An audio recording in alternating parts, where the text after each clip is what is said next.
If I got Jesus, I got all that I could ever need. Saudara, yang namanya manusia itu pasti tidak mau mengalami yang pahit. Amin apa amin? Saudara lebih suka yang manis atau yang pahit? Dalam hidup ini saudara mau yang manis atau yang pahit? Ya, jangan kebanyakan yang manis, nanti diabetes. Yang manis itu bahaya, beracun. Yang pahit ya itu tidak enak, tetapi itu obat yang menyembuhkan. Amin. Ya, daun pepaya itu tidak enak, pahit, tapi khasiatnya banyak.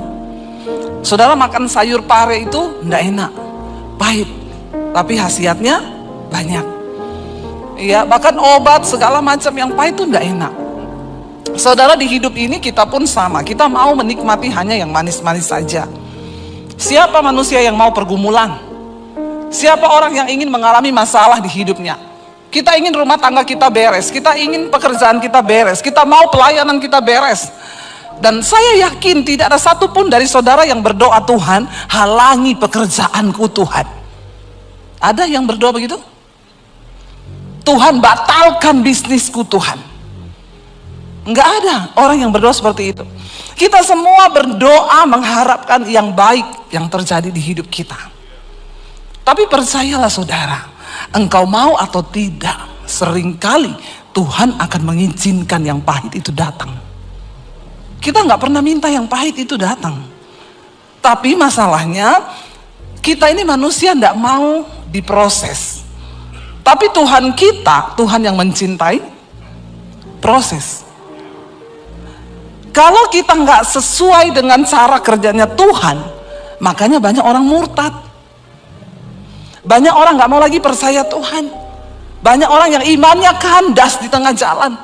Kenapa? Karena cara pikirmu, cara pandangmu dengan cara pandangnya Tuhan berbeda. Kita pikir masalah itu malah petaka. Kita pikir masalah itu tidak enak, tidak baik. Tapi percayalah saudara, di dalam Alkitab, semua orang yang dipakai Tuhan, mereka diproses. Siapa yang mau dipakai Tuhan? Yang mau dimuliakan? Angkat tangan.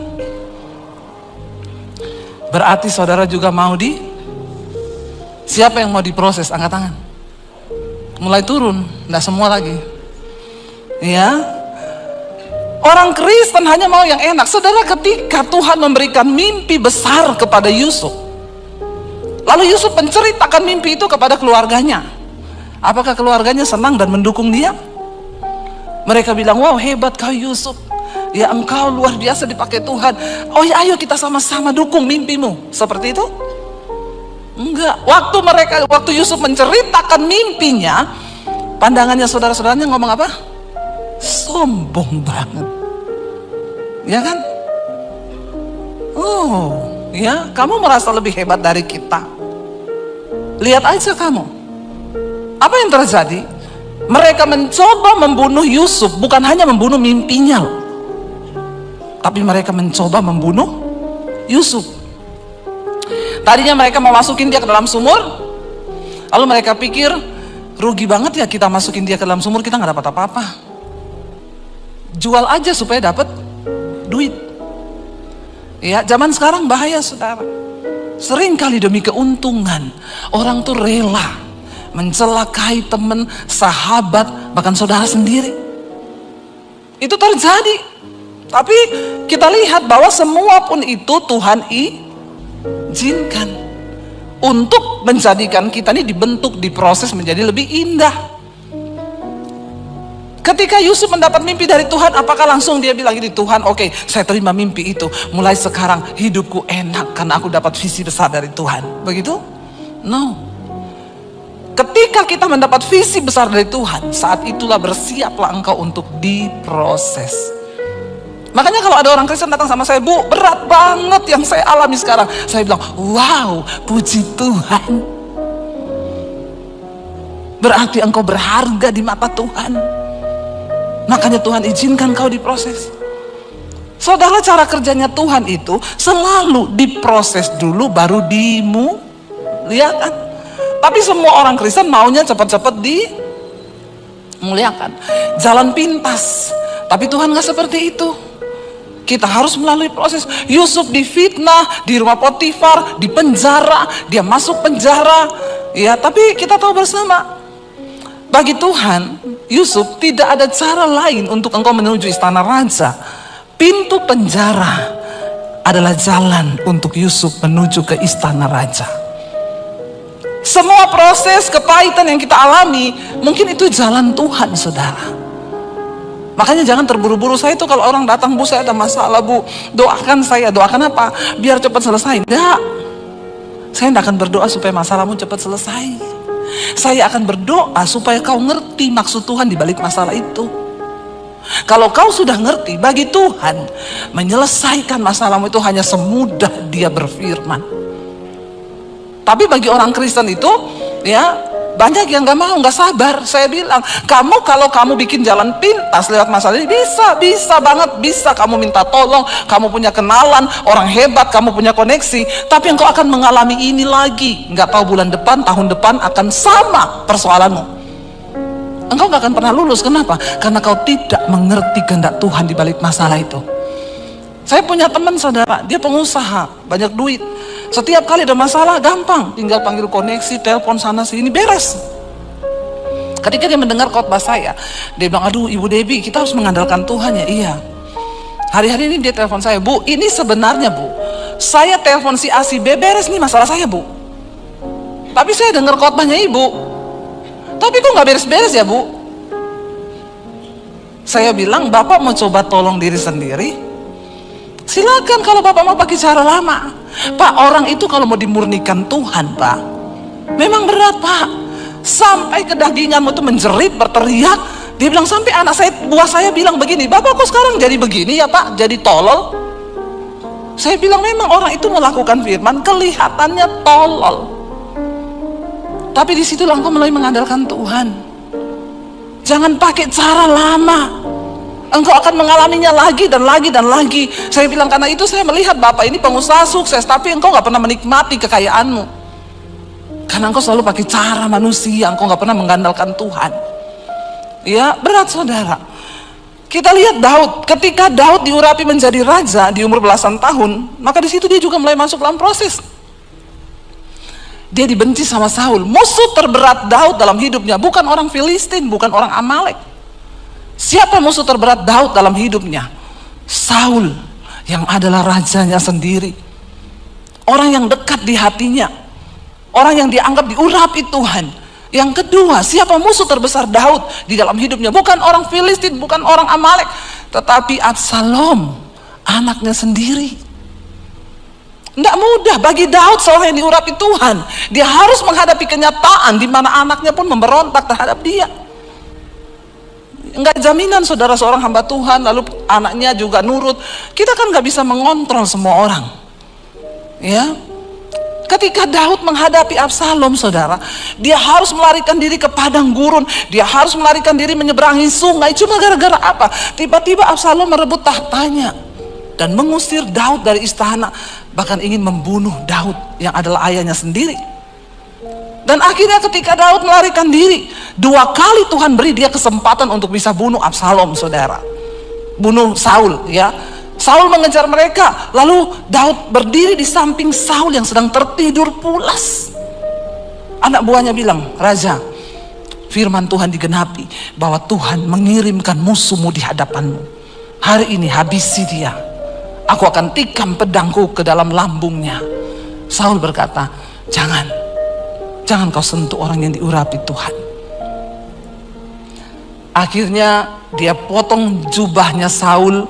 Dia bawa itu sebagai tanda. Ketika besoknya dia berteriak kepada Saul, Saul, aku ada kesempatan untuk mengambil nyawamu. Ini ujung jubahmu. Tapi aku tidak menyentuhmu karena nyawamu berharga di mataku. Tapi Saul tidak kapok, saudara.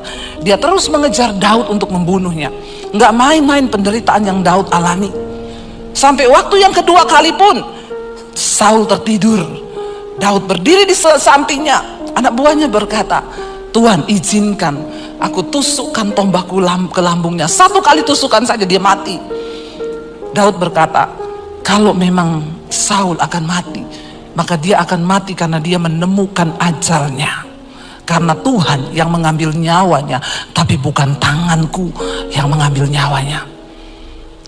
Berat gak bagi Daud? Berat, dia mengalami kepahitan, dia lari meninggalkan semua kenyamanannya. Tapi ketika dia punya kesempatan untuk membunuh, dia seperti orang bodoh, saudara. Gak bisa melakukan apa-apa karena ketaatan kepada Tuhan. Kalau hari itu, hari pertama kali mereka dapat membunuh Saul, dan Daud menyuruh anak buahnya membunuh, kira-kira selesai nggak masalahnya? Selesai hari itu. Daud bisa langsung dilantik menjadi raja. Tapi Daud nggak melakukan itu. Sampai akhirnya Alkitab berkata, akhirnya Saul berperang melawan orang Filistin. Sementara Daud ada di persembunyian. Pada akhirnya orang Filistin mengalahkan tentara bangsa Israel. Lalu Saul ketakutan. Dan dia melihat semuanya dibantai mati oleh orang Filistin. Lalu Saul berkata kepada anak buahnya, tikam aku dengan pedangku. Bunuh aku sebelum orang Filistin mengejarku. Karena mereka sangat-sangat bengis orang Filistin itu. Aku tidak mau dipermainkan oleh mereka. Tapi anak buahnya berkata, tidak, aku tidak akan pernah membunuh engkau tuanku raja. Dan apa yang Saul lakukan? Dia tancapkan pedangnya ke tanah. Dia jatuhkan tubuhnya di atas pedangnya sendiri. Saul mati bunuh diri. Tapi bukan Daud yang membunuhnya. Saudara, ketika Daud bebas dari Saul, dia diangkat menjadi raja. Anaknya Absalom memberontak terhadap dia. Absalom mengejar Daud. Bayangkan saudara, musuh terbesar Daud bukan orang Filistin, bukan orang Amalek, tapi orang yang terdekat dengan dia. Dia lari saudara menyeberang sungai ke padang gurun. Daud melarikan diri dari kejaran anaknya. Dan ketika orang memaki-maki Daud, Daud cuma bilang, anak buahnya bilang, aku bantai orang itu ya raja. Kenapa dia memaki-maki engkau? Ketika Daud sedang dalam pelarian dikejar Absalom, Simei datang dan berkata, syukur kamu raja, kamu kena tulah dari Tuhan. Dasar engkau seorang dursila. Engkau berhutang darah. Dia maki-maki Daud. Anak buah Daud berkata, tuanku raja, izinkan aku menyeberang ke seberang. Saya penggal lehernya. Daud berkata apa? Jangan. Kalau Tuhan yang menaruh perkataan kutuk itu di mulutnya, dan memang Tuhan yang mengizinkan aku dikutuk, apa urusanmu dengan aku? Dan apa urusanmu dengan Tuhan? Daud menelan semua yang pahit itu saudara. Sampai akhirnya pun Absalom maju untuk berperang melawan Daud dalam sebuah pertempuran. Daud berkata kepada panglimanya Yoab, pergi hadapi Absalom. Tapi satu pesanku, kalau engkau berhasil mengalahkan Absalom, jangan engkau bunuh dia dan jangan engkau apa-apakan dia. Tapi saya percaya sebagai panglima perang, Yoab itu gondok nggak? Gondok. Ini Daud ini dia apa-apain orang, diem aja. Dia apa-apain orang, goblok aja. Nggak mau balas. Ini anaknya ini bikin kita masalah. Saudara pikir enak malam-malam lari menyeberang sungai di tengah padang gurun, mereka harus kelaparan dan lain sebagainya, meninggalkan kenyamanan istana cuma karena satu anak yang namanya Absalom.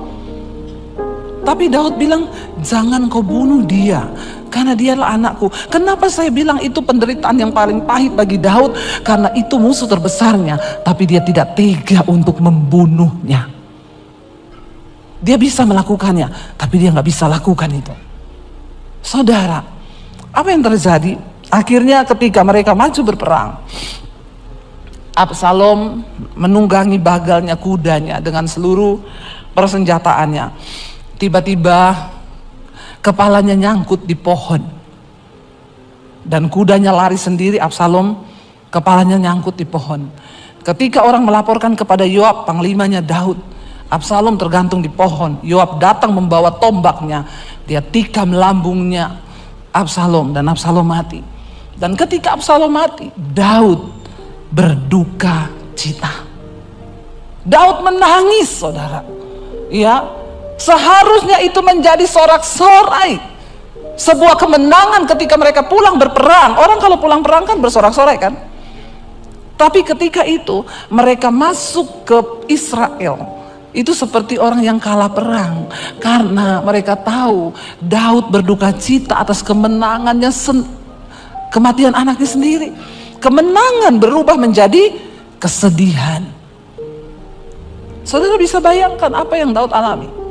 Saudara, pemazmur berkata begini, mari kita buka Mazmur 73 ayat yang ke-21. Mazmur 73 ayat yang ke-21, firman Tuhan berkata begini. Kita baca bersama Mazmur 73 ya, ayat yang ke-21. Ketika hatiku pahit, ketika hatiku merasa pahit dan buah pinggangku menusuk-nusuk rasanya, aku dungu dan tidak mengerti, seperti hewan aku di dekatmu. Waktu orang itu pahit, sakit hati, mengalami tekanan, maka itu pasti akan berimbas kepada fisiknya. Itu pasti saudara. Kalau saudara banyak masalah, ya pasti saudara mulai sakit tulang, ya itu pasti. Karena makanya Alkitab berkata hati yang gembira itu obat yang manjur. Ya, 70% penyakit fisik itu datang dari jiwa, dari hati, ya. Maka dikatakan ketika hatiku merasa pahit, buah pinggangku menusuk-nusuk rasanya. Sakit pinggang itu biasanya karena sakit hati. Nggak usah angkat tangan. Yang sering sakit pinggang di sini, coba periksa hatimu. Ya, mungkin engkau ada kekecewaan di sana. Lepaskan pengampunan.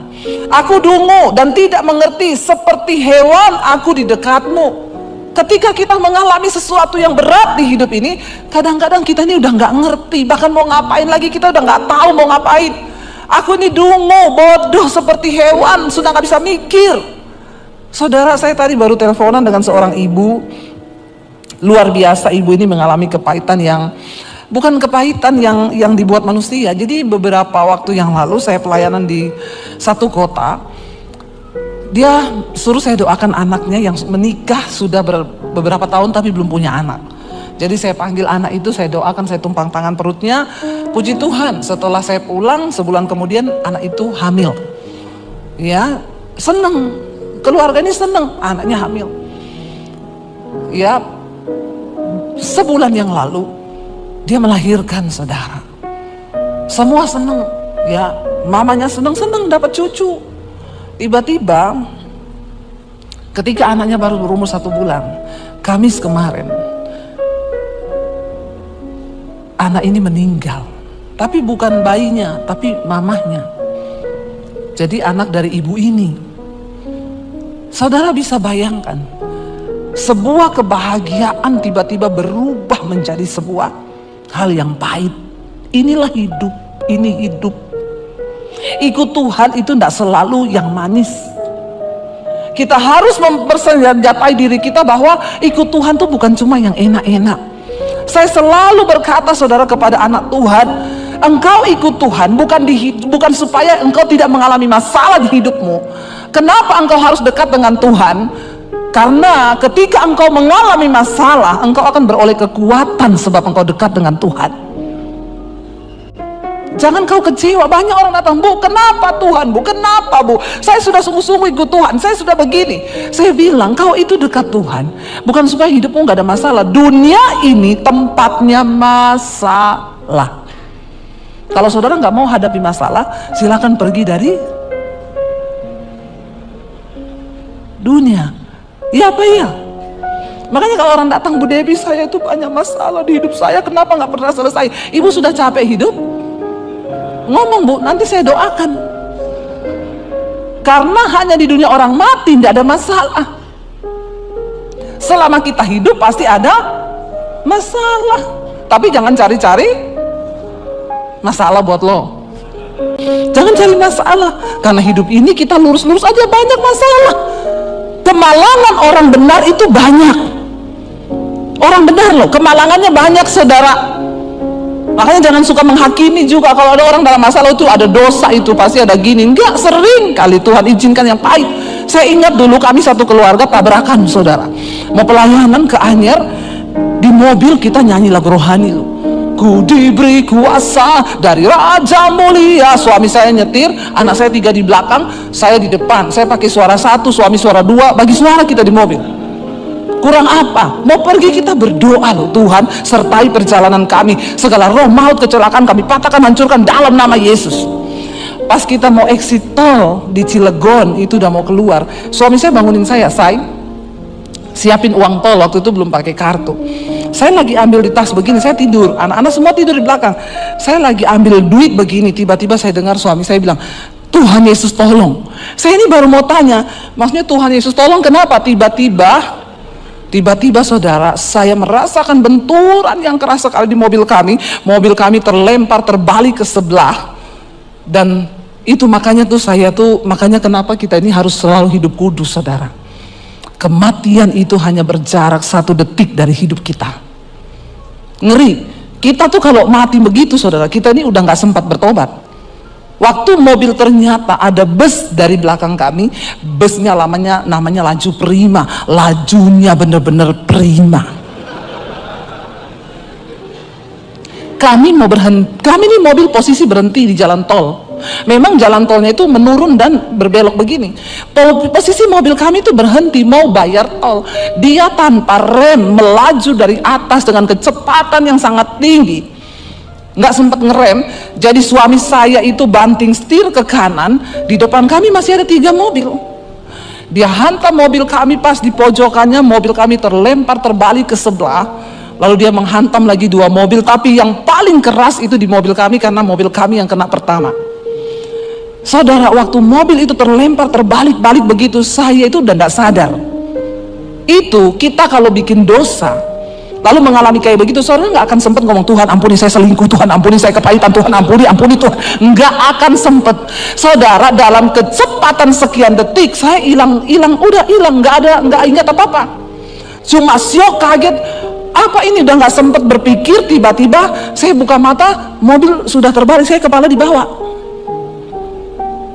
Airbagnya keluar, asap semua, saya panik, saudara. Anak saya semua bangun, Mam, kenapa ini, Mam? Kiamat, Mam, kiamat. Dia pikir kiamat, meteor jatuh. Saudara, bener. Ya, saudara bisa tertawa dengan kisah saya, tapi cukup saya yang mengalami saja. Saya bilang sama Tuhan, Tuhan jangan gini juga, keles. Saya tahu saya sering khotbah, tapi jangan terus-terusan izinkan saya yang mengalami, Tuhan. Ya, cukup saya yang ngalami, saya bisa cerita sama saudara. Makanya memang pengkhotbah itu harus dia yang ngalami duluan. Amin. Seminggu sebelumnya rumah saya kemasukan maling. Itu kejadian, saudara tahu, hari-hari itu saya ini tiba-tiba sama Tuhan disuruh baca kitab Ayub. Tapi saya nanti aja. Akhirnya minggu itu kami kerampokan rumah kami. Semua barang yang berbau elektronik itu Apple semua hilang. Jadi kita total hampir 100 juta itu hilang. Dan nggak enak banget, saudara. Kayaknya saya mau bersaksi itu ya nggak enak gitu loh. Kadang kan kita lebih enak tuh kalau bersaksi, saudara, rumah saya dimasukin maling. Lalu saya bangun pagi-pagi, tidak ada barang yang hilang dan malingnya tergantung di pagar. Kalau saya bersaksi itu kan saudara tepuk tangan dong. Ini aja udah ada yang mau tepuk tangan nih. Kayaknya akan wah banget gitu ya. Malingnya kesangkut di pagar, barangnya nggak ada yang hilang. Itu bener-bener Kristen itu. Ya Pak ya. Tapi saya mau bersaksi maling masuk dan kami nggak ada yang terbangun dan barang-barang hilang. Hampir 100 juta, laptop, handphone berapa biji, saudara. Dan saya waktu itu bangun, saya bilang ini, Tuhan, ini kan rumah tetangga saya kayaknya yang lebih benar deh dari mereka hidup saya. Tapi kok bukan rumah mereka yang dimasukin? Kenapa rumah saya? Dan rasanya di gereja itu enggak elegan kita bersaksi begini, pendeta kok kerampokan. Nanti jemaat bilang apa? Hello? Please deh. Lalu saya hari itu di Tuhan bilang baca kitab Ayub. Saya gini, baru kemalingan gitu udah suruh baca kitab Ayub. Alay lebay. Saya nggak baca. Seminggu kemudian tuh kita pelayanan, saudara. Ya, kita pelayanan, udah doa, udah apa, kejadian itu. Jadi saya tuh berpikir, kalau ini sih sudah hampir nyawa ya, itu mobil hancur 80%. Kalau saudara lihat itu fotonya dari depan sampai belakang, dan mobil kami itu kan pendek, waktu itu Honda Freed, itu sejajar sama mobil bus punya ban kan. Saudara tahu bus yang besar itu, mobil saya sama bannya itu sama tinggi. Jadi kita benar-benar di bannya. Dia hantam, mobil saya hancur 80%, tapi saya nggak tahu bagaimana ceritanya, anak saya itu duduk melintang di belakang, yang kecil. Waktu posisi kejadian itu, anak saya itu sudah di pangkuan saya di depan. Kami satu keluarga tidak ada yang luka satupun, nggak ada. Ini tepuk tangan. Tadi waktu kemalingan nggak ada yang tepuk tangan. Ya, itu kami nggak ada luka, saudara. Cuma ketika saya itu bilang, aduh Tuhan ya, kayaknya ini sudah hampir nyawa ini ya, sampai polisinya datang, saya dan anak-anak harus dibawa ke rumah sakit terdekat, walaupun tidak ada darah, nggak ada apa, tapi kami harus diperiksa. Jadi suami saya tinggal di mobil. Waktu suami saya tinggal, polisinya datang, dia bilang gini, waduh Pak, mobilnya hancur ya Pak, tapi untung loh Bapak cuma sendiri. Ini tadi Pak, kalau ada yang ikut, pasti yang duduk di bangku kedua udah pasti meninggal Pak. Suami saya bilang, kami berlima Pak. Astagfirullah.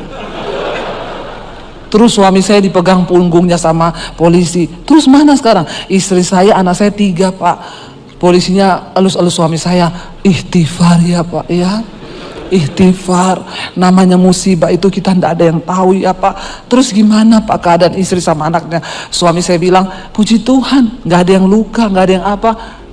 Alhamdulillah, Masya Allah, Subhanallah. Suami saya bilang haleluya Pak.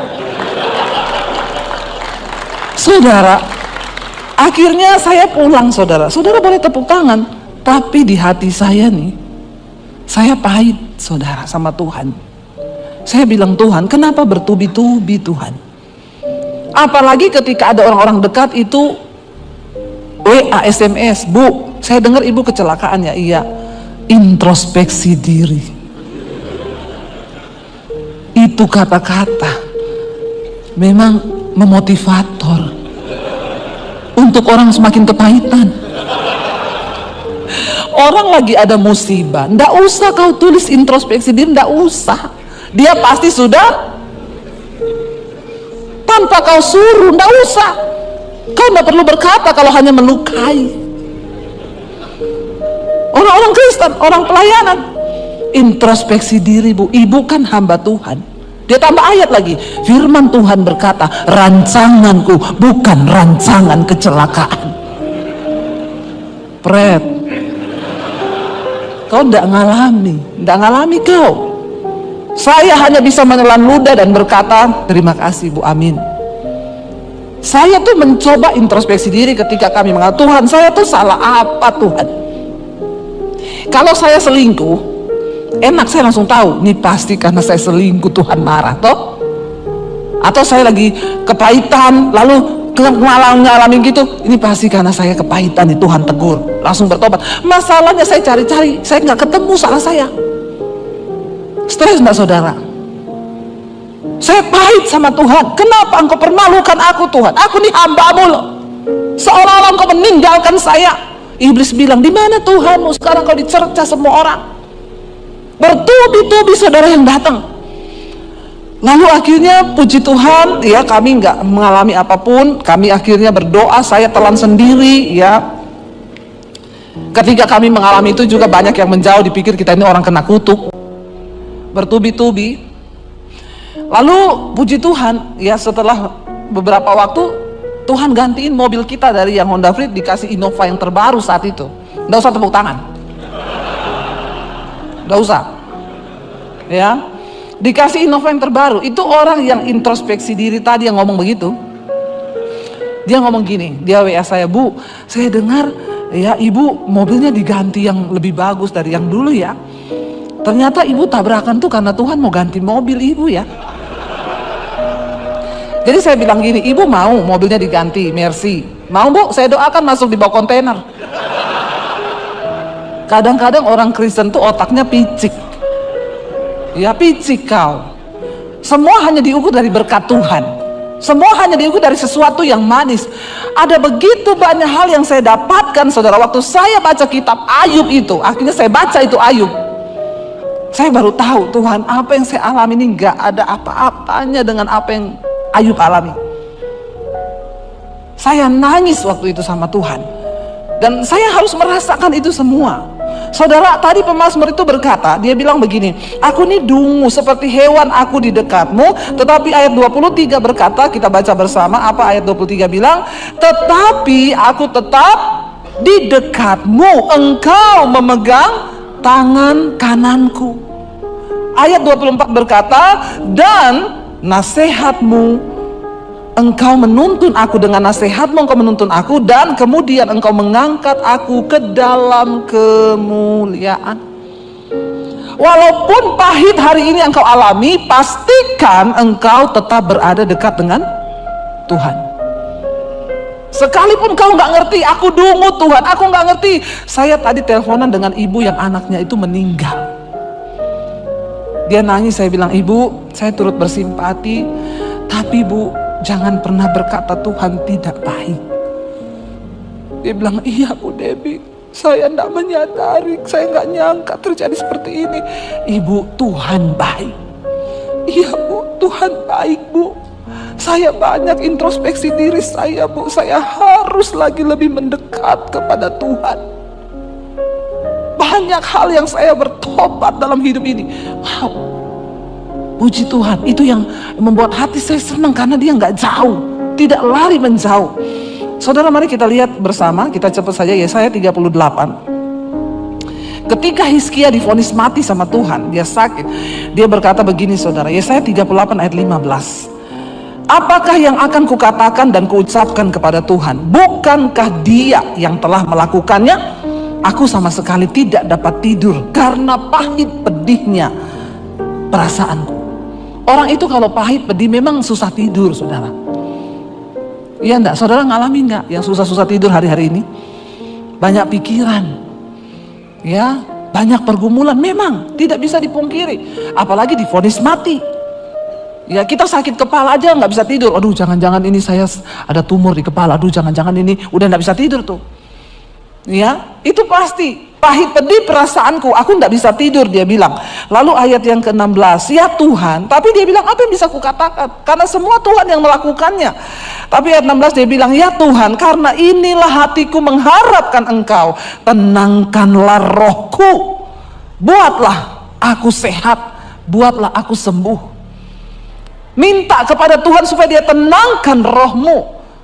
Sepahit apapun keadaan yang bergejolak di luar engkau, kalau di dalammu itu tenang, maka engkau tidak akan terpengaruh dengan apa yang ada di luar. Dan ayat 17 di sana bagus dia tulis, kita baca bersama 1, 2, 3. Sesungguhnya penderitaan yang pahit menjadi keselamatan bagiku. Engkaulah yang mencegah jiwaku dari lubang kebinasaan, sebab engkau telah melemparkan segala dosaku jauh dari hadapanmu. Ternyata penderitaan yang pahit itu dapat apa? Menyelamatkan jiwa kita. Makanya jangan selalu benci kepada proses yang Tuhan kerjakan. Banyak orang yang akhirnya sekarang berkata gini, saya bersyukur Bu, untung saya diproses. Kalau nggak diproses, maka saya tidak akan melihat kemuliaan Tuhan. Kalau saya nggak diproses, saya tidak pernah tahu rencana Tuhan. Saudara, di hidup ini kita akan mengalami banyak hal yang bahkan kita enggak terbayang. Siapa yang terbayang saudara? Ibu tadi lagi seneng punya cucu, baru lahir, 1 bulan cucunya, anaknya meninggal. Siapa yang tahu itu akan terjadi? Tapi inilah hidup, saudara mau atau tidak. Seringkali yang pahit itu Tuhan izinkan. Tapi kenapa kita harus selalu dekat dengan Tuhan? Bukan supaya kita tidak mengalami yang pahit, supaya kita beroleh kekuatan ketika Tuhan izinkan proses itu datang. Tetapi kalau Tuhan yang memagari hidup kita dengan anugerahnya, sebaliknya orang mau berbuat jahat sejahat apapun pada kita, maka berkat Tuhan menjadi milik kita. Tapi syaratnya di sana dikatakan, sebab engkaulah yang memberkati orang benar. Syaratnya harus menjadi orang Ayat ini ditulis oleh Daud, ya. Saudara, Daud itu ya luar biasa. Saudara yang mengikuti mesbah doa, kita sedang membahas sekarang di Samuel tentang kisah hidup Daud. Ya, dan saya juga sangat diberkati. Selama hidup Daud, ada dua musuh terbesar Daud. Bukan orang Filistin, bukan orang Amalek. Siapa musuh terbesar Daud di dalam hidupnya? Yang pertama adalah Raja Saul, Raja Israel sendiri. Ya, itu musuh terbesarnya. Dia mau bunuh Daud, lari, Daud bersembunyi, hidup Daud terlunta-lunta karena musuh yang pertamanya adalah Raja Israel, saudaranya sendiri, orang yang dibelanya, yang Daud kalahkan Goliat sehingga bangsa Israel tidak jadi ya dikalahkan oleh orang Filistin. Yang pertama Raja Daud. Musuh yang kedua yang sangat berat bagi Daud siapa? Anaknya, yaitu Absalom, anaknya sendiri. Memang Bapak Ibu, kita kalau musuhan dengan orang lain ya yang tidak ada hubungan apa-apa, itu lebih gampang. Makanya saya tuh tidak pernah layani orang kepahitan. Bu, doakan saya kepahitan. Sama siapa, Bu? Sama sopir angkot. Belum pernah ada, saudara. Ya, atau saya kepahitan, Bu, sama siapa? Sama tukang sayur, Bu. Pahit saya, dia jual sayur busuk. Tidak pernah ada orang kepahitan sama sopir angkot, sama tukang sayur, sama tukang jual kelontong. Nggak ada. Orang kepahitan sama orang terdekat. Karena yang sangat menyakitkan itu ketika kita ini disakiti atau dimusuhi oleh orang terdekat. Musuh terbesar Daud dalam hidupnya itu cuma dua ini. Kalau melawan orang Filistin, melawan orang Amalek, Daud siap maju membunuh. Tapi melawan dua orang ini, masalahnya Daud tidak bisa membunuh. Saudara, Daud itu teruji sebagai orang benar di hadapan Tuhan. Kenapa? Karena ujian dua ini. Ketika akhirnya Daud menang dalam pertempuran melawan Goliat, Israel mengeluk-elukkan Daud. Dia diangkat jadi raja, jadi panglimanya Raja Saul, dijanjikan mau dikasih istri sebagai anaknya Raja Saul akan dapat istri Daud. Ya, tetapi apa yang terjadi ketika orang memuji-muji Daud? Saul iri, dan iri hatinya itu yang besar kepada Daud sehingga dia berusaha untuk membunuh Daud. Daud salah apa, saudara? Masalah orang iri sama kita itu kan bukan salah kita, iya enggak? Itu kan masalah dia kan? Orang dia yang iri, saya ini enggak ngapa-ngapa loh, tapi kok ada orang iri ya sama kita ya? Saudara nggak usah tanya kenapa ya, ya memang ya itu urusannya dia memang yang iri. Ya, sampai kapan aku seperti ini dikejar-kejar Saul? Ada kesempatan pertama, tapi Daud enggak ambil itu. Kesempatan kedua, ketika Saul dan seluruh prajuritnya tertidur, Daud berdiri di sampingnya, saudara. Lalu anak buah Daud, Abisai, berkata begini, Raja, dia pakai firman lagi ya, coba lihat, dia bilang ya, Daud, pada hari ini Allah telah menyerahkan musuhmu ke dalam tanganmu, sebab itu ya biarkanlah kiranya aku tikam dia, sekali saja aku tikam dengan tombak, karena lagi tidur, nggak usah dua kali, sekali tikaman mati Saul. Kalau Daud ini orang yang tidak benar, dia langsung ngomong apa? Puji Tuhan. Betul, betul, memang Tuhan sudah berfirman akan menyerahkan musuhku ke dalam tanganku. Hati-hati loh saudara, nasihat yang kelihatannya pakai firman loh, belum tentu itu benar. Abisai bilang, ini saatnya ya, di ayat yang lain ketika pertama kali Daud mau bunuh dia, anak buahnya juga berkata, Yoab bilang, inilah Tuhan telah menggenapi firman-Nya, dia menyerahkan musuhmu ke dalam tanganmu. Tapi Daud bilang, jauhlah kiranya daripada hal itu. Jangan engkau jamah orang yang diurapi Tuhan. Daud sangat percaya bahwa Saul memang diangkat, dia diurapi Tuhan.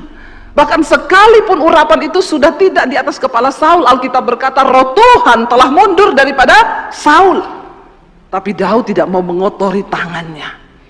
Dia berkata, kalau memang Saul mati, biarlah dia mati karena ajal, atau karena dia mati di medan perang, tapi bukan tanganku yang akan membunuh Saul. Saudara, ini diperlukan satu sikap yang ya kadang-kadang kita ini sebagai orang Kristen, kita diizinkan Tuhan ada musuh ya. Lalu Alkitab berkata, berdoalah bagi musuhmu. Siapa di sini yang sudah pernah berdoa bagi musuhnya? Belum ada. Saya doakan biar ada musuh lagi loh. Ya, Tuhan itu izinkan kita ada musuh supaya kita belajar mempraktikkan firman, berdoa untuk musuh kita. Memang tidak gampang, ya, tidak mudah saudara. Tapi Tuhan izinkan seringkali perkara karena Dia ingin menguji hatimu. Apakah engkau itu benar di hadapan Tuhan atau tidak? Ya, jadi jangan, ya ada yang bilang, saya berdoa Bu bagi musuh saya. Saya bilang, Tuhan, aku tidak mau membalas dia karena pembalasanmu lebih kejam Tuhan pasti. Kalau Tuhan yang balas, habis kau. Hati-hati Bapak Ibu. Ya, saya pernah mengalami kepahitan yang begitu luar biasa. Dan yang membuat saya pahit itu pendeta loh. Bukan Pak Haji, bukan orang yang tidak mengenal Yesus. Tapi memang musuh terbesar Daud orang yang terdekat. Ya, saya pahit sama pendeta tapi bukan Pak Samuel. Ya, kalau ini hati Bapak. Kalau yang sana hati Bapak tiri. Tapi Tuhan akan izinkan. Kenapa? Ya Tuhan izinkan. Saya pahit saudara, saya kecewa sama orang ini. Saya bilang, Tuhan, kenapa ada orang seperti ini? Pelayanan saya semua ditutup. Ya, singkat cerita kami nggak bisa bayar cicilan rumah. Saya bilang, kita benar-benar kena kutuk sama pendeta itu. Tapi masa sih? Karena dia bilang, kamu coba-coba ya keluar dari pelayanan ini, saya tutup pintu berkatmu. Saudara, ya, karena dia cukup punya kuasa dan lain sebagainya, dan benar pintu pelayanan saya tertutup. Sampai kita nggak bisa bayar cicilan rumah, saya dikejar debt kolektor, saya dipermalukan. Ya, pintu pagar rumah saya ditendang. Pendeta apa kamu nggak bayar utang? Coba kalau saudara jadi saya gimana? Makanya saudara, kalau ada jemaat sekarang datang ngomong, Bu, saya dikejar debt collector, sudah berapa lama? 6 bulan, saya 2 tahun. Nggak usah kamu curhat sama saya tahu apa rasanya dikejar debt collector. Kamu jangan cari manusia, berlutut di kaki Tuhan. Amin. Jangan cari manusia. Waktu saya dikejar debt collector, pintu pagar saya ditendang, semua tetangga lihat, mereka tahu saya pendeta. Saudara, saya masuk di kamar, saya tanya, Tuhan, aku ini hamba-Mu loh. Apa yang terjadi dengan hidupku? Kenapa Tuhan bikin begini dan engkau diam saja Tuhan? Jawaban Tuhan cuma satu kata gini, kalau aku izinkan, lu mau apa? Dipermalukan? Kamu udah sama kayak aku. Yesus bilang, saya diludahi muka saya. Menjadi tontonan di depan umum. Kamu kan belum diludahi kan mukamu? Saya nangis di situ saudara. Lalu saya pahit, saya nggak bisa berdoa. Tiap hari saya ingat sama mukanya dia. Orang itu kepahitan sama jatuh cinta sama. Ya, aku mau makan, ingat dia. Aku mau minum, ingat dia. Aku mau ingat dia. Ya, di toilet pun saudara ingat dia. Jadi saudara, ya sama, emosinya itu yang beda. Yang kalau jatuh cinta itu emosinya berbunga-bunga, tapi kalau kepahitan itu emosinya pahit. Saya nggak bisa berdoa, akhirnya juga jadi emosi. Benar nggak? Orang tuh kalau kepahitan tuh bawaannya mau marah. Emosi, istri nggak salah dimarahin, anak nggak salah dimarahin, karena kita ini lagi sakit jiwa. Jadi orang yang kepahitan itu sama dengan orang sakit. Pastikan kanan kirimu tidak ada yang sakit jiwa. Kenapa? Karena dalam jiwa manusia itu ada pikiran, perasaan, dan kehendak. Saudara, saya lagi di dapur masak, ya. Saya lagi masak, itu kalau kepahitan ya kita ngulek sambel, cabe. Bayangkan mukanya dia di cabe itu, kita cabein. Kerasa pedes kau, mampus. Bener loh, orang kepahitan begitu. Emosinya yang keluar tuh negatif terus. Tiba-tiba saya lagi di dapur, ya pikiran saya dipenuhi dengan kepahitan, ada suara di hati saya, Roh Kudus ngomong gini, masuk ke kamar berdoa. Saya bilang, doa apa? Masuk ke kamar berdoa. Masih bagus kalau Roh Kudus masih bicara. Saya belajar taat, saya masuk ke kamar. Saya bilang, saya mau doa apa Tuhan? Ya, saya sudah doa apa? Kamu berdoa buat orang itu. Seperti yang Yesus perintahkan, lepaskan berkat bagi dia. Saya bilang, enggak mungkin. Ini orang jahat, doa ngutuki dia, iya Tuhan.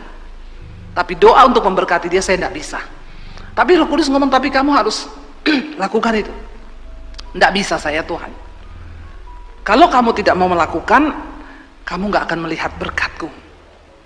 Saya nangis langsung.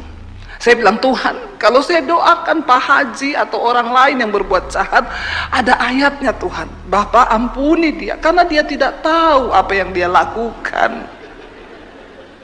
Dia tidak tahu firman. Tapi kalau saya doakan pendeta, maka maaf, saya harus merubah firman itu. Ampuni dia Tuhan, karena dia tahu, tapi dia pura-pura tidak tahu apa yang dia lakukan. Hello saudara. Tapi Tuhan bilang, kamu harus bisa. Tiba-tiba saya dapat penglihatan saudara, saya berdiri di dalam sebuah terowongan. Terowongan itu bentuknya badan saya, tapi hanya ada lebih beberapa senti.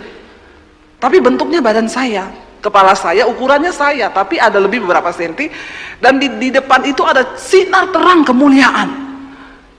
Lalu Tuhan itu bilang, sebab sempitlah jalan yang menuju kepada kehidupan dan sedikit orang yang mau melaluinya, tapi lebarlah jalan yang menuju kepada kebinasaan dan banyak orang yang memilihnya.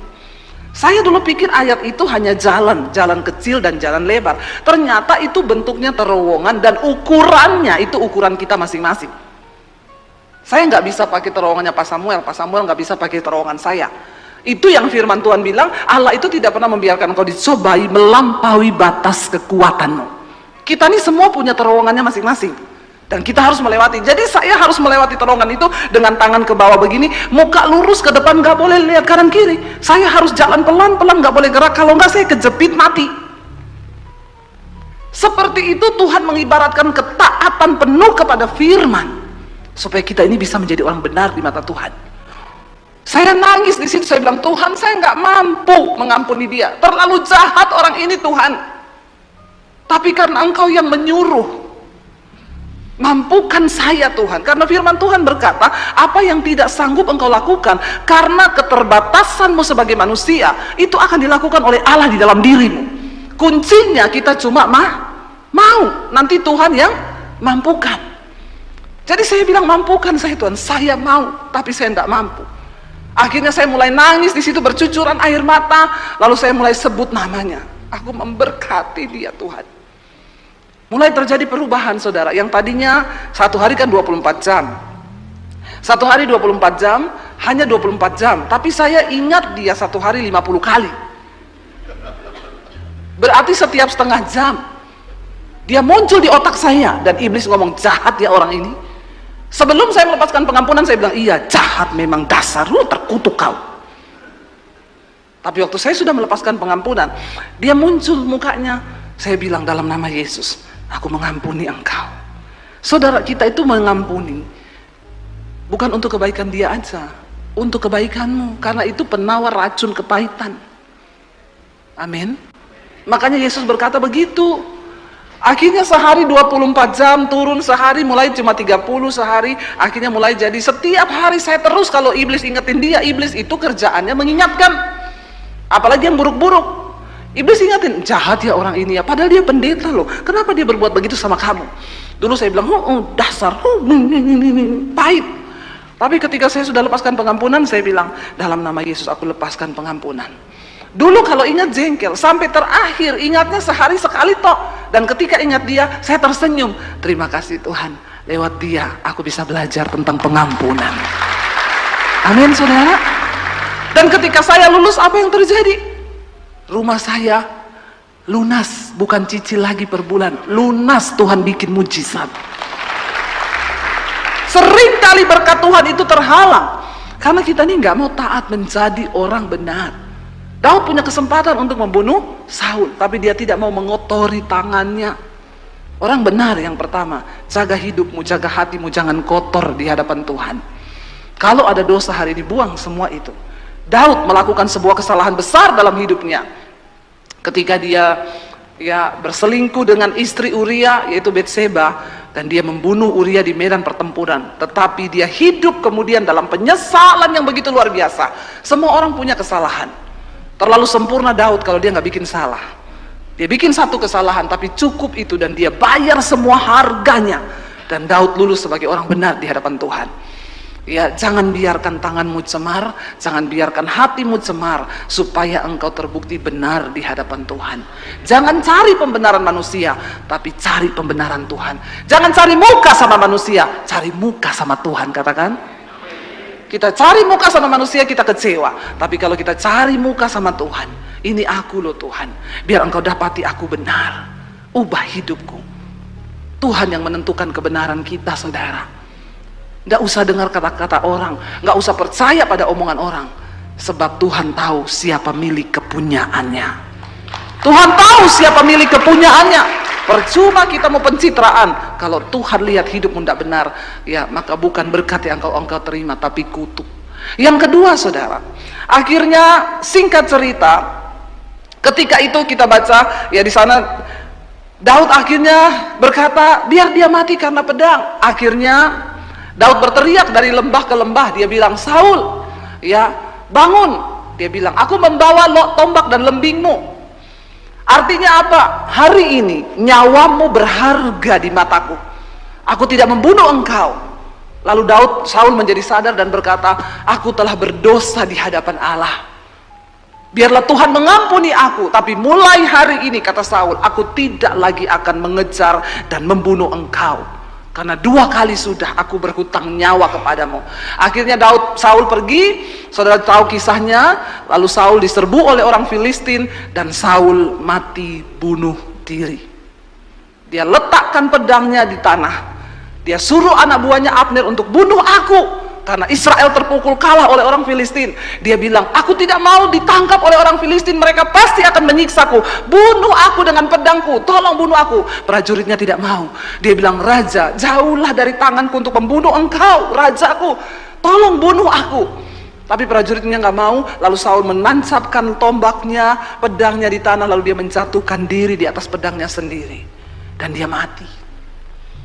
Tidak usah kita yang berperang. Jangan kotori tanganmu. Sejahat apapun orang kepada kita, duduk di kaki Tuhan. Amin, saudara. Maka Tuhan akan bela. Pastikan hatimu tidak tercemar. Pastikan tanganmu tidak tercemar. Lalu ketika akhirnya Saul mati, Daud duduk di kursi kepemerintahan. Dia diangkat Tuhan menjadi raja. Dia berkuasa atas Israel. Apa yang Daud lakukan sehingga dia terbukti benar di hadapan Tuhan, saudara? Ya, kita lihat ya, ketika Daud akhirnya diangkat oleh Tuhan menjadi raja, dia tidak ya membalas lagi Saul. Bahkan ketika Saul hidup pun ya, Daud tidak pernah berniat untuk membunuh Saul.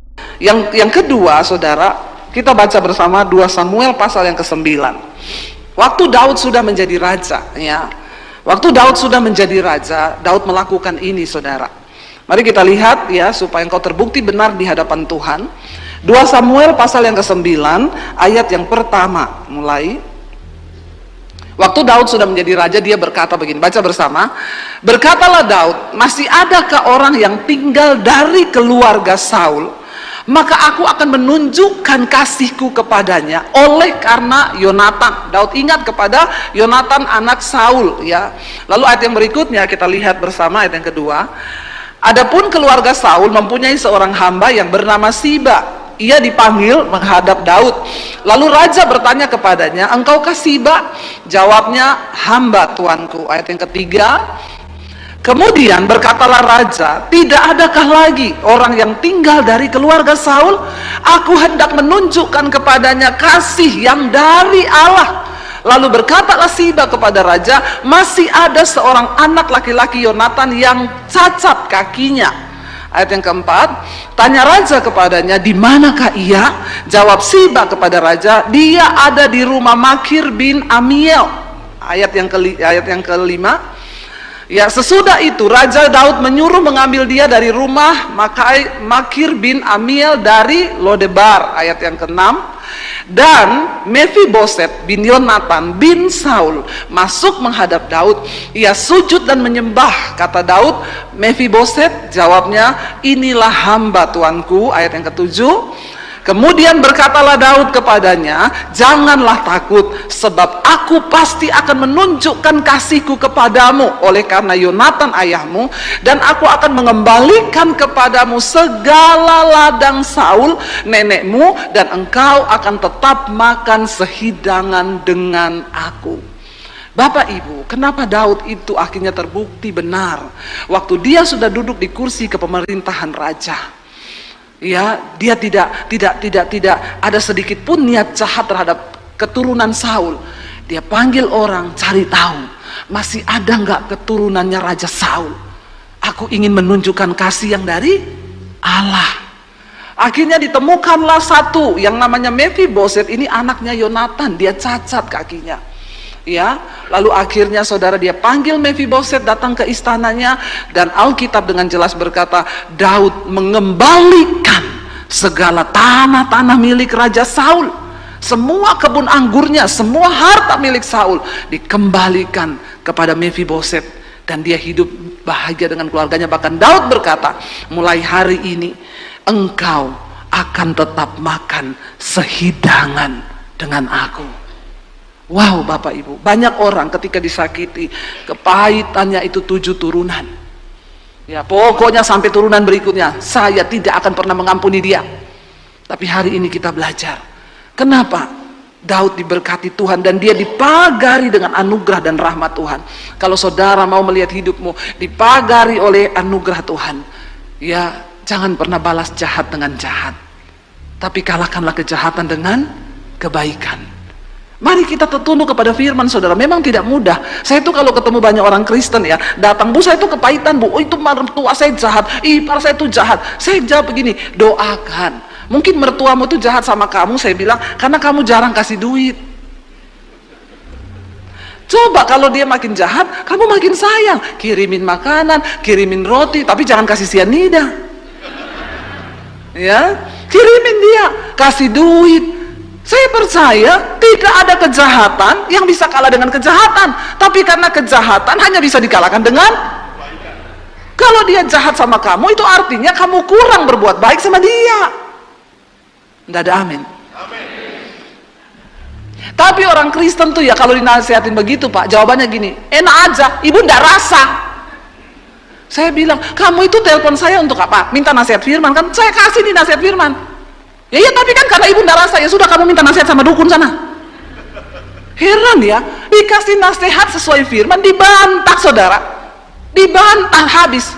Ibu sih ndak rasa jahatnya mertua saya. Coba kalau ibu punya mertua kayak gitu, saya nggak tahu itu lagi bagaimana. Ya Allah, subhanallah. Saya jadi bingung ya. Orang-orang Kristen tuh datang, Bu suami saya tuh jahat, selingkuh, gini. Ibu berdoa. Saya cuma bisa nasihati ibu berdoa. Enak aja berdoa, bro. Saya sudah berdoa, Bu, 10 tahun saya berdoa buat suami saya. Ya tetap berdoa sampai ibu melihat jawabannya. Ya karena ibu tuh nggak rasa jahatnya suami saya. Kalau udah gitu saya jawab, sampai suruh kau kawin. Syukur. Emang saya suruh kau kawin sama dia? Pusing saudara, nasehatin orang Kristen, dikasih firman, nggak terima. Nah terus ibu mau saya nasihatin apa, ibu? Cerai saja. Terus ibu bilang, yes. Saudara, firman itu berkuasa. Cuma sayang banyak orang yang tidak percaya, dan akhirnya tuh mereka tidak mau melakukan. Kenapa? Karena memang melakukan firman itu harus mengalahkan kedagingan. Ya, banyak orang bercerai kan gara-gara mertua. Ya saya cerai sama suami saya, Bu, kenapa? Terlalu banyak campur tangan mertua. Saya bilang sebenarnya Tuhan mau bentuk kamu lihat mertuamu loh. Kenapa kamu kalah memilih perceraian? Ya harusnya kamu berbuat baik sama mertuamu. Dia jahat, kasih duit. Amin. Aminnya tuh kok kayak berat ya. Jangan-jangan ngomong juga, ibu nggak tahu mertua saya. Ya udah, beli tanaman ada yang namanya lidah mertua. Itu kayak pedang, taruh di rumahmu. Kalau mertuamu datang bilang, Bu ini tanaman namanya apa? Lidah mertua. Terus itu mau maksudnya. Saudara, ya kita belajar kenapa Daud itu memang menjadi orang benar tuh tidak mudah, tapi berkatnya itu luar biasa. Masalahnya orang Kristen tuh semua mau berkatnya. Tadi tak tanya, siapa yang mau diberkati Tuhan? Angkat tangan. Siapa yang mau hidupnya dipagari oleh anugerah? Semua angkat tangan. Begitu tanya, siapa yang mau mengampuni mertua? Saudara, ya inilah kehidupan. Semua yang terjadi di hidup kita itu adalah sebagai pembelajaran, supaya kita ini semakin hari semakin. Saya ini sudah mengalami semua proses itu, ya, dan saya tetap menjalani, saya tetap berbuat baik. Dulu orang yang fitnah saya, orang yang kasar sama saya, sekarang saya yang sekolahin anaknya, tidak apa-apa. Supaya engkau terbukti benar di mata Tuhan. Amin. supaya hidupmu dipagari oleh anugerah. Aduh, saudara itu belum merasa hidup dipagari oleh anugerah. Saya itu udah rasa, saudara. Ya, saya sudah rasa. Saya kemana-mana tuh ke luar negeri, saudara, nggak pengen naik bisnis kelas. Diundang pun saya bilang beli ekonomi aja ya Pak. Tiba-tiba ada orang tanya, ibu tanggal sekian sampai sekian kemana? Oh saya nggak bisa Pak, saya ke Sydney. Oh ibu ke Sydney? Iya. Udah dapat tiket? Sudah. Visa sudah punya? Belum. Sini saya urusin visanya. Saya nggak datang, saya nggak ngurus, cuma minta kirim paspor, udah jadi dikirim. Bu, visa Australia sudah keluar ya. Loh, saya tanda tangannya di mana? Sudah, lobi-lobi sorga. Amin. Itu orang kalau hidupnya dipagari anugerah tuh saudara, jangan iri sama saya, jangan iri. Mau nggak memberkati, mau nggak jadi orang benar, mau nggak melepaskan pengampunan? Hello. Itu aja. Ditanyain lagi, ibu sudah beli tiket? Oh sudah Pak, dari gereja sana yang ngasih. Tiketnya apa Bu? Ekonomi. Bisa kirim? Iya, saya upgrade ke bisnis. Dipagari oleh anugerah. Saya bilang enggak usah Pak, saya naik ekonomi aja cukup. Bu, tubuh ibu itu bait Allah. Haleluya saudara. Saya nggak mikir loh, Tuhan kirim orang lain mikir loh. Iya nggak? Kita nggak pernah mikir saudara. Tapi Tuhan tuh ajaib. Hidup dipagari oleh anugerah tuh begitu. Saya sekarang nggak pernah beli baju. Ibu sekarang di Zara ada keluar model baru. Ibu pergi ke sana ya, beli semua ya Bu, saya yang bayar. Anugerah tuh. Makanya jangan iri kalau lihat saya pakai baju bagus. Itu karena dikasih anugerah. Ya, sepatu, tas yang saya pakai itu semua anugerah. Saya nggak pernah beli. Saya nggak pernah beli saudara, anugerah. Mana mau saya beli sepatu gini 15 juta, ini 15 juta ini. Tapi bukan saya yang beli, bukan saya. Tiba-tiba Bu, saya lagi di Singapura, kaki ibu nomor berapa ya? Aduh, nggak usah repot-repot Bu, kenapa lagi? Nggak, kaki nomor berapa? Nomor 40 ya sudah, tiba-tiba dikirim ke rumah. Bagaimana saudara? Ya, hidup dipagari oleh anugerah itu jangan iri. Orang tuh ngomong, Bu Debbie sekarang hedon, sepatu 15 juta, sepatu, tas 30 juta, dikasih. Anugerah, hidup saya ini anugerah. Hidup saya ini anugerah. Uang saya, Tuhan berkati saya untuk bangun gereja di desa-desa, untuk bangun tuh pendeta-pendeta miskin di desa. Karena saya nggak tega beli tas 30 juta aja, saya nggak tega. Nggak tega saya. Kenapa? Tuhan bilang 30 juta jadi satu pastori di desa. Ngapain? Kalau saya pakai tas mahal, percayalah itu dikasih orang. Benar. Itu namanya hidup dipagari oleh. Masakanya orang, enak banget ya Bu. Iya, saya mau jalan-jalan ke Bali aja. Ibu sudah punya hotel mau ke Bali? Ya gampang lah, nanti di sana saya booking sendiri. Udah ya Bu, saya udah bookingkan. Mulia. Nggak main-main loh saudara. Kita tuh berjalan, hidup dipagari oleh anugerah tuh terjadi. Semua orang kepengen itu, tapi mau ndak engkau melakukan firman? Ketika engkau disakiti, lepaskan pengampunan. Ketika engkau punya kesempatan untuk balas, engkau ndak balas. Lalu yang terakhir, kenapa Daud itu dianggap berkenan di hadapan Tuhan? Saudara, ketika Saul sudah mati, Daud menjadi raja, dia melahirkan anak. Anaknya ini Absalom, memberontak terhadap dia, pengen bunuh dia. Dia lari lagi dari kerajaannya. Bisa nggak sebagai raja dia bilang, bunuh tuh anak saya, kurang ajar? Bisa kan? Itulah yang membuat Daud itu musuh terbesarnya itu lagi Absalom. Kenapa? Dia nggak sanggup membunuh darah dagingnya sendiri. Daud memilih ngalah. Dia keluar dari istana, mereka melarikan di padang gurun, mereka menyeberangi sungai dengan para prajuritnya. Para prajuritnya juga gondok. Nih Daud ya, kebangetannya. Bisa kan dia bunuh anaknya satu itu tok? Tapi Daud tidak melakukan itu, dia lari. Ketika dia lagi dalam pelarian dari Absalom anaknya saudara, lihat baca bersama, dia ketemu sama satu orang yang juga masih Saul ya. Kita lihat di sini 2 Samuel pasal yang ke-16. 2 Samuel pasal 16 kita baca bersama. Mulai ayat yang pertama. Kita baca, ketika ini dia lari dari Absalom nih ya. Ketika Daud baru saja melewati puncak, datanglah Siba, hamba Mephiboset mendapatkan dia, membawa sepasang keledai dan muatan 200 ketul, 100 kue. Kita lewati aja ya, kayaknya ayat yang kelima kayaknya. Ya, 2 Samuel kita lihat ya, ayat yang kita lompat ayat yang kelima. Ketika raja telah sampai, keluarlah dari sana seorang dari kaum keluarga Saul, ya kaum keluarga jauhnya Saul. Ia bernama siapa? Simei, ya bin Gera. Lalu dikatakan di sana, sambil mendekati raja, ia terus-menerus mengutuk Daud. Ya, ini saudaranya Saul, ya. Dia terus mengutuki Daud. Coba kita baca ayat yang ke-6. Daud dan semua pegawai raja Daud dilemparinya dengan batu, walaupun segenap tentara dan semua pahlawan berjalan di kiri kanannya. Ayat yang ke-7, beginilah perkataan Simei pada waktu ia mengutuk, enyahlah, enyahlah engkau penumpah darah, orang dursila. Dia maki-maki Daud, saudara. Ayat 8, ya, Tuhan telah membalas kepadamu segala darah keluarga Saul yang engkau gantikan menjadi raja. Tuhan telah menyerahkan kedudukan raja kepada anakmu Absalom. Sesungguhnya engkau sekarang dirudung malang karena engkau seorang penumpah darah. Daud dalam keadaan stres, dia lagi lari dari anaknya Absalom, ketemu orang maki-maki. Saudara, engkau lagi stres, engkau lagi tertekan, ada masalah, ketemu orang maki-maki kau, ngutuki kau, apa yang kau lakukan? Tertawakan dirimu sendiri. Ya, dikatakan di sana ayat yang berikutnya, ayat yang ke-9. Lalu berkatalah Abisai anak Seruya kepada raja prajuritnya Daud. Dia bilang apa? Mengapa anjing mati ini mengutuki tuanku raja? Izinkan aku menyeberang dan memenggal kepalanya. Prajuritnya aja jengkel. Lihat Daud dimaki-maki sama seorang perempuan. Ya, dia bilang ini anjing mati loh, saudara. Ya, anjing mati itu udah nggak ada gunanya, udah anjing mati lagi, iya nggak? Ya, tapi anjingnya Pak Samuel sini masih hidup, jadi masih berguna. Saya turun dari mobil disambut, ya, masih hidup, masih berguna anjing kalau masih hidup. Tapi anjing sudah mati tidak berguna, udah anjing mati lagi.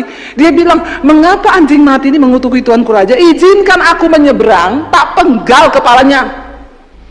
Daud sebagai raja waktu itu bisa nggak ngomong, iya penggal aja, kurang ngajar, aku udah stres, begini-begini dikejar anakku Absalom, dia lagi maki-maki kita. Apa yang Daud katakan, saudara? Ayat yang ke-10 baca bersama. Tetapi kata raja, apakah urusanku dengan kamu, hai anak-anak Seruya?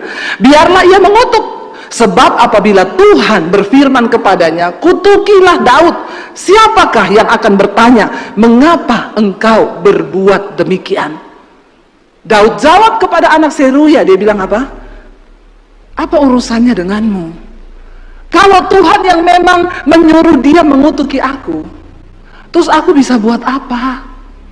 Kalau memang Tuhan yang berfirman kepadanya, kutukilah Daud, siapa yang akan bertanya mengapa engkau berbuat demikian? Daud sangat percaya semua yang terjadi dalam hidupnya itu dalam kendali Tuhan. Jadi hari ini kalau saudara lagi dikutuki orang, bilang aja, ya siapa tahu memang Tuhan yang suruh dia mengutuki aku. Bagianku hari ini menjaga hatiku, menjaga sikapku, agar aku tetap kedapatan benar di hadapan Tuhan. Tapi kita kan main ya, ketemu orang maki-maki kita, belum tahu dia. Belum tahu ya kamu. Kamu kenal nggak sama bapak saya? Kagak. Oh ya udah, kenalan dulu. Kita kan suka begitu. Daud, anak buahnya bisa. Daud langsung ngomong, iya, menyeberang sana, penggal saja kepalanya. Ini orang nggak menghormati raja.